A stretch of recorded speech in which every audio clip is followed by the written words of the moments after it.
find this interesting. I had no background in politics at all in my family, but when you live in small towns and you're a lawyer, you deal with the law, you find frustrations. They usually roll the streets up about 5 o'clock or 6 o'clock at night. You've got more time, and you look at the Huey Longs, a lawyer from the small town of Winfield, and come down to so many officials. John McKiffin, a lawyer from the little town of Columbia, and then Edwin Edwards from Marksville, then from Crowley. So a lot of times some really outgoing lawyers, very bright people who live in small towns, they get into court and see some frustrations and say, hey, I can do better. Let me get into politics at some level. Is that a fair statement or not?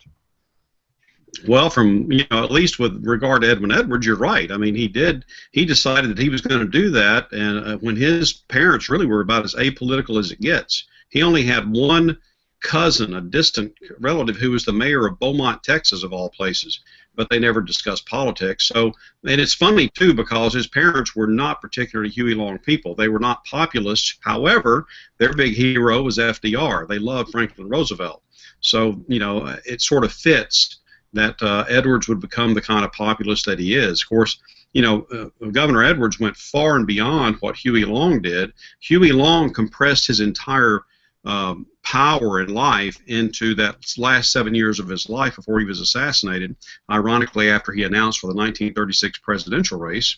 And Edwin Edwards went on then to pretty much put Louisiana on the map. By the end of the 1970s, he was such a fiscal conservative that he had turned the state around from a $30 million deficit when he took office, which was the worst in state history, and by the end of the 1970s, we were the most cash-rich state in the nation. In fact, to the point to where Ted Kennedy got in contact with Edwin Edwards, wanted him to run on the VP ticket with him, in the hopes that he could do something with the national budget, with the national debt.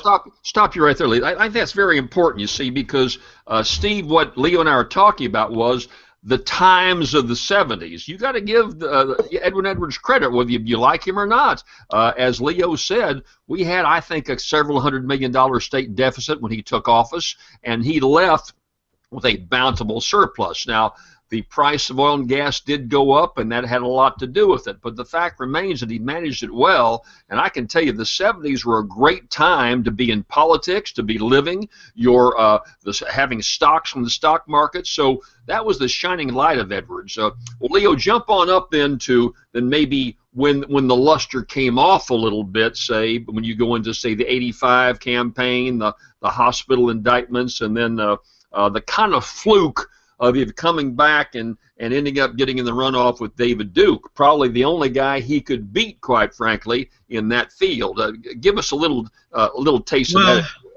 Let's see if I can compress that a little bit. He ran against Dave Treen in 1983, and his famous line from that race was, "Dave Treen, my opponent, is so slow it takes him an hour and a half to watch 60 Minutes." And of course, everybody loved that. And even Dave Treen, the last interview I did with him before Governor Treen died, he laughed at that and said, that really was a great line. I wish I'd thought of it.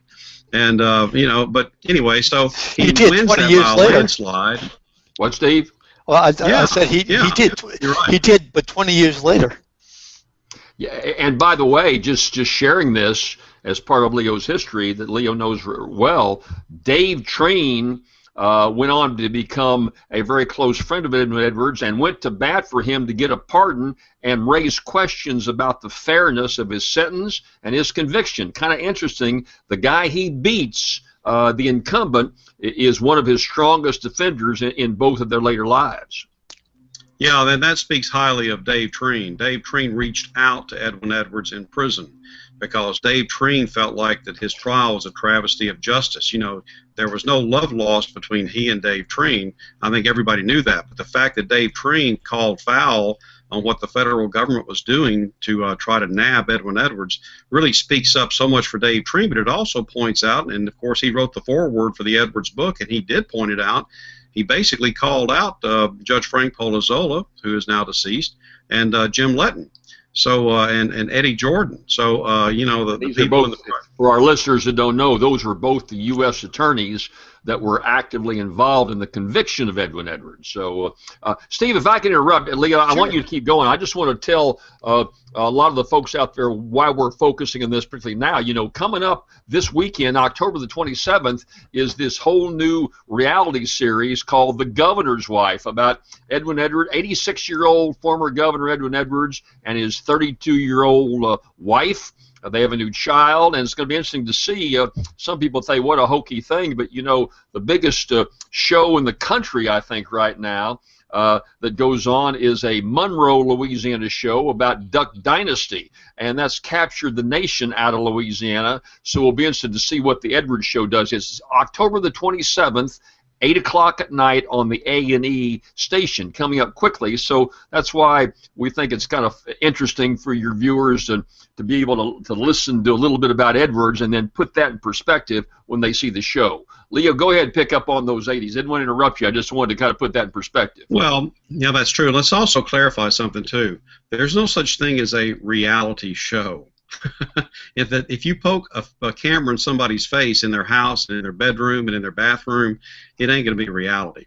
So it's going to be as close to what your imagination might seem to say that it is, and Duck Dynasty folks have certainly changed substantially to fit that mold. I had a friend of mine from New York the other day who called up and said, why do you have so many nuts in Louisiana?